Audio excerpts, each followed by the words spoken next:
Hello and welcome to Good Morning Thailand. Today we'll be talking about some of the news topics from across the country. I'm Jay. I'm Alex, yeah. And we're going to start with our first story today. This ad is brought to you by Carzuno, the easiest way to lease a brand new car in Thailand. Great news from people from the EU. You might have free visa while coming to Thailand. Because Thailand is pursuing a visa-free agreement with the EU, Thailand's Prime Minister Srettha Thavisin's recent announcement following discussions with French President Emmanuel Macron aims to boost Thailand's tourism industry and strengthen international relationships. During a prestigious meeting at the Elysee Palace in Paris, the leaders discussed a visa-free agreement with the Schengen area, a strategic initiative supported by France and anticipated to be considered post-2024 European Parliament elections. This agreement promises to significantly enhance tourism and business interactions between Thailand and the 27 Schengen nations, alongside fostering collaboration in military cooperation and Thailand-European Union free trade negotiations. This is expected to conclude within 18 months. The inclusion of Thai silk into the French fashion industry was also highlighted as a potential area of synergy. Both leaders expressed optimism for the visa-free initiative role in strengthening bilateral ties, augmenting tourism, and promoting economic growth. So great news if you're living in Europe and are part of the countries that actually, the Schengen countries. Yeah, that was always a big deal. I remember when I lived in China, they would get my Schengen visa, and now I can finally go to all these countries and stuff. So yeah, it would be big news. And of course, Thailand is such a it's a major tourist destination for all these Schengen areas too. So I think a little bilateral agreement would be nice here. Anyway, sorry for the political terms, but enough of the bureaucratic red tape stuff. We got a juicy one for you next. All right, so motorbike taxis and regular taxis having a problem. A little bit of beef down in Pattaya as they get into fist fights. Beef. That's right. A violent encounter involving motorbike taxi riders and taxi drivers near North Pattaya's bus station was captured on video, showcasing the motorbike taxi riders in their orange vests attacking a taxi driver while his passengers watched in horror. The conflict escalated when the taxi driver armed himself with a golf club and a motorbike taxi rider countered with a broomstick. The altercation was rooted in the motorbike taxi riders' concern over their livelihoods being threatened by the taxi. Participants Mag and Pop highlighted the tensions, with Mag accusing the taxi driver of poaching passengers and Pop admitting to using the broomstick in defense. Despite the clash, there were no injuries or police reports. Both sides called for respect and peaceful coexistence, emphasizing the impact of app-based services on their earnings, which averaged just around 300 baht per day. You can see why the tensions would be getting high when the wages are that low. 300 baht a day is going to be difficult to live on. So if people are poached, that could be like one customer could get you that 300 baht a day. So I don't know. It's always tense. Uber around the world has had that backlash from taxi drivers everywhere. Still an issue here too, it looks like. All right. Well, staying on the topic of things that happen on road. A traffic accident involving massive vehicles leaves nearly 30 people injured. A severe accident on the Burapha Withi Expressway near Bang Pakong, Chonburi, involving a bus and a truck resulted in significant damage and numerous injuries. The collision, occurring between kilometers 45 and 46, trapped several passengers and injured nearly 30 individuals, including Chinese tourists, underscoring the incident's impact on international visitors. Emergency services quickly responded to the scene to assist the injured and clear the wreckage, with the bus's front end being notably crushed, highlighting the collision's intensity. The cause of the accident is currently under investigation, with a focus on the welfare of the injured and the importance of public transportation safety measures to prevent similar incidents in the future. Always scary. I don't know. I think ever since I saw Final Destination, I'm just scared to be on highways anymore. I don't know. But fortunately, no deaths. Ended up. That's when it's two big vehicles crash into each other. Usually, it's really the horror story is when it's one big vehicle, one smaller one. Yeah. But I guess when they're both really big, it's more of a clash of titans. Anyways, on to our next story. So, a French counterfeiter of Rolex watches has been caught. Okay. That's right. Julien V., a Frenchman known as the Prince of Fake, admitted to running an extensive counterfeit watch operation from Thailand, producing up to 10 fake Rolex watches daily and achieving a turnover of 3 million euros between 2019 and 2022. Now, a watch expert suggests the operation was even larger, with at least 50,000 counterfeit Rolexes sold, some nearly identical to real ones. Julian V prided himself on crafting high-quality replicas, drawing the attention of Swiss watchmakers who employed private investigators to expose the scheme. His operation involved discreet sales through WhatsApp and smuggling the watches into France via Germany. Born in Nice, Julian V amassed significant wealth by the age of 25, including 4 million euros in Bitcoin, luxury cars, and properties in Thailand. Co-defendant Florian R. detailed their business model, buying fake Rolexes for 200 euros, selling them for 400 euros. Now facing trial and representing himself, Julian V maintains his innocence, with a verdict expected on March 20th.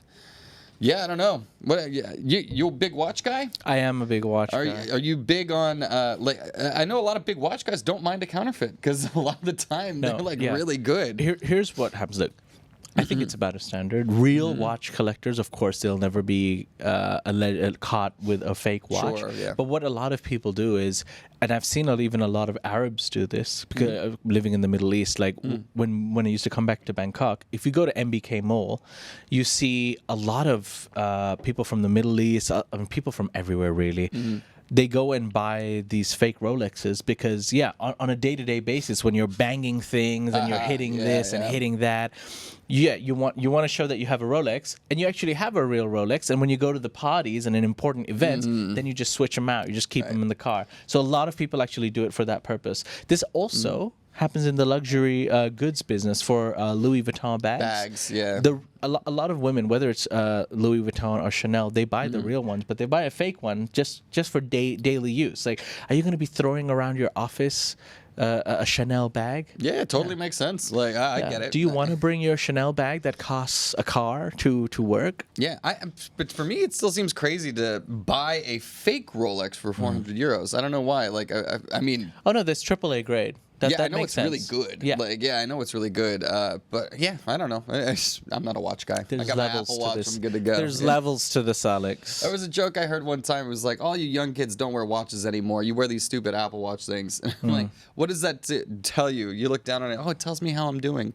And the guy's like, oh, I'm wearing a gold Rolex. So whenever I look down, I'm like, yeah, I'm doing pretty good. True. I like that bit. Fair enough.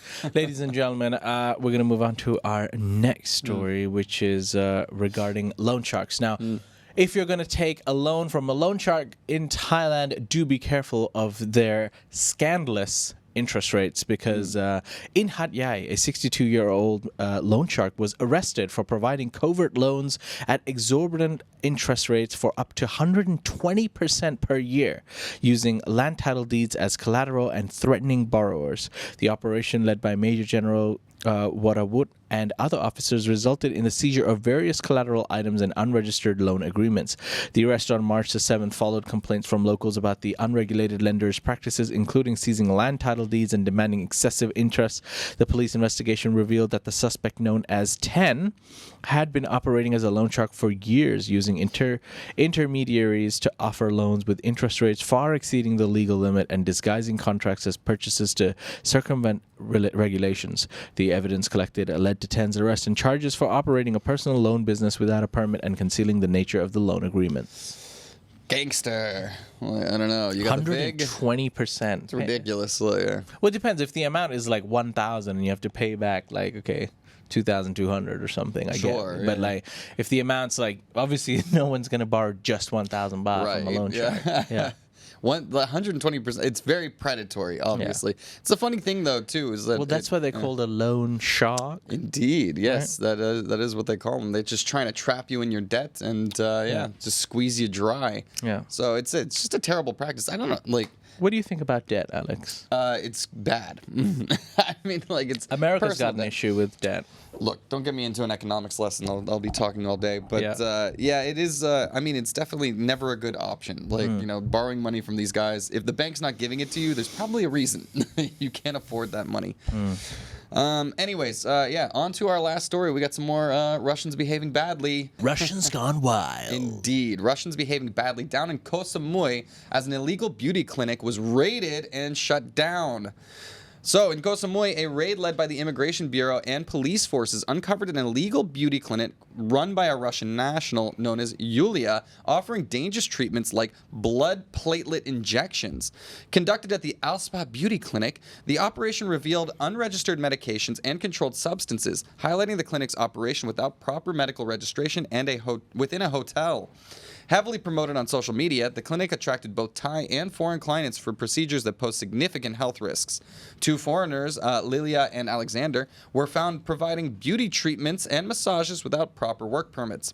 A search revealed unregistered drugs and a plasma centrifuge used for the risky blood platelet procedures.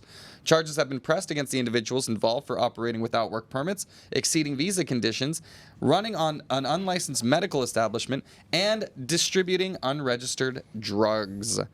I think it's so funny. I mean, there's so much beauty clinic advertisement on. I sit next to Zombie all day, so I think when she's speaking, it's infected my algorithm a little bit. So she's the beauty, you're the clinic. And I don't know what that means, but there's so much advertising on it, and it's innocuous. You would think, oh, I want a little filler, I want a little Botox, a little platelet procedure, whatever that is. I actually, it's called PRP. I want calf implants. Just want my calves to look massive. Okay. But PRP is a real thing. This treatment is for rejuvenating the face. It's a very common procedure. Yeah. So I think most people would think it's innocuous enough that, like, hey, people do it all the time, so why not just go? Check the medical licenses before you let people stick needles in your face. Yeah. My one piece of advice. Anyways, anything to say, Jay? No, that's it. That's okay. it. Ladies and gentlemen, those are some of the news topics from across the country. Trust me, there's a lot more better stories than our selection here that you can find on the Thaiger.com. It's a slow news day. That was the best we had. Yeah, but we'll be live again with everyone on YouTube. If you can join us, do join us, especially the people listening to us on radio right now. It's pretty cool. Go you.